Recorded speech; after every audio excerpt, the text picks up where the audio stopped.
So we are learning who this beautiful image is. This is Nataraj. He's seen all over the place, but most Westerners have no idea who this is. So to begin our dance practice today, we are speaking about the Lord of Dance. So it was the benevolence of the gods to man at a moment of great need on the planet that brought to earth the gifts of dance and the dramatic arts. The Natya Shastra, the treatise on dramatic art, is by the sage Bharata Muni. It's the oldest work known on dramaturgy, dating from around 200 BC and 208 AD. It is a codified presentation of mime, drama, dance, and movement, along with an exposition of acting, direction, stagecraft, costume, makeup, music, and a theory of aesthetics.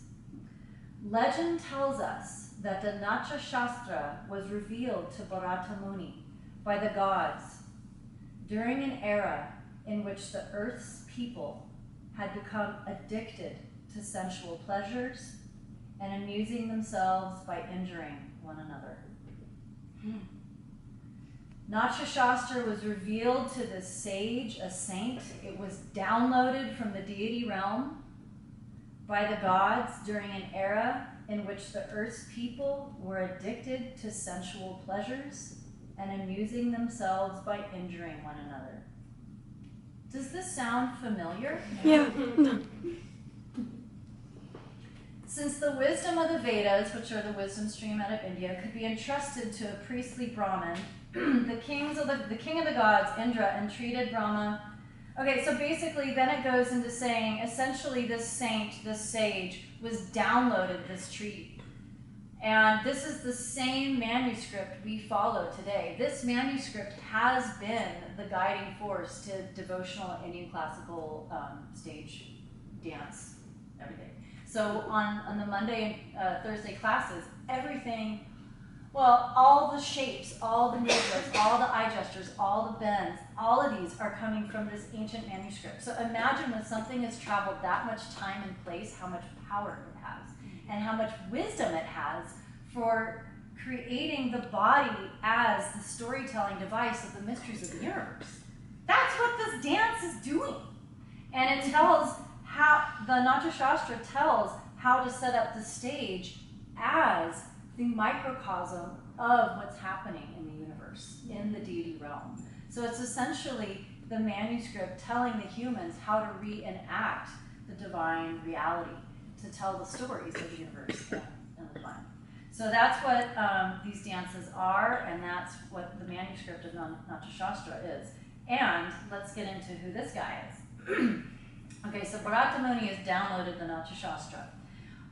So the introduction of, so he downloaded it.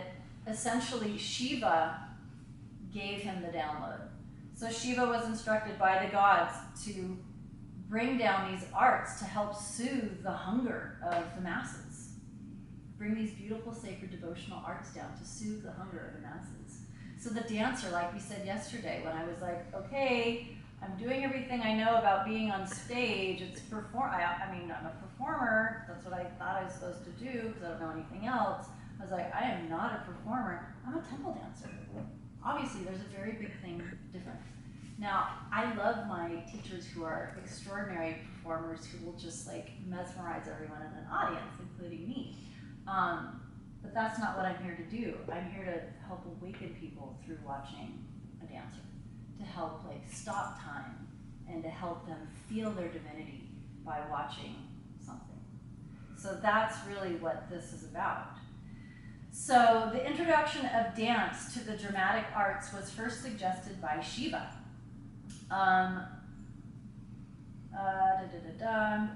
Shiva is the first and the greatest of dancers. As Nataraj, Lord of the dance, he represents the fivefold activity of creation, protection, destruction, refuge, and blessing. So, there's so much more we can say about that, but I wanted to just kind of, one, share who he is and why he is important to us today at this beginning of our dance. So, with Shiva being the masculine force of the universe, let's talk about the feminine force of the universe. Now, I recently heard, like I said, there's many worldviews coming out of India, and the masculine worldview is the most socially acceptable. And so what the masculine worldview is saying is that somehow Shiva birthed Kali out of his navel. That Shiva is the origin, and somehow a male birthed a female out of their navel. Now, I've never heard of a male birthing anything out of his navel. Have you? Okay, great, we can agree on that. So that worldview just does not sit with me. The worldview that does sit with me is, so we had the universe. It was empty. It was just empty space, wisdom, space, bliss. And then as evolution happened,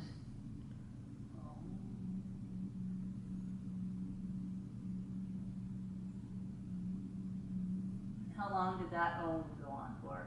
Probably eons.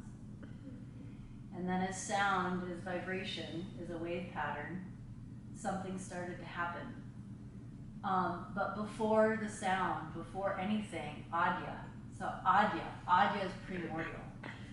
And we have, from a particular worldview, the great dark mother of time. Kala means time in Sanskrit. Kala is masculine, Kali is feminine, and it means time, it means black.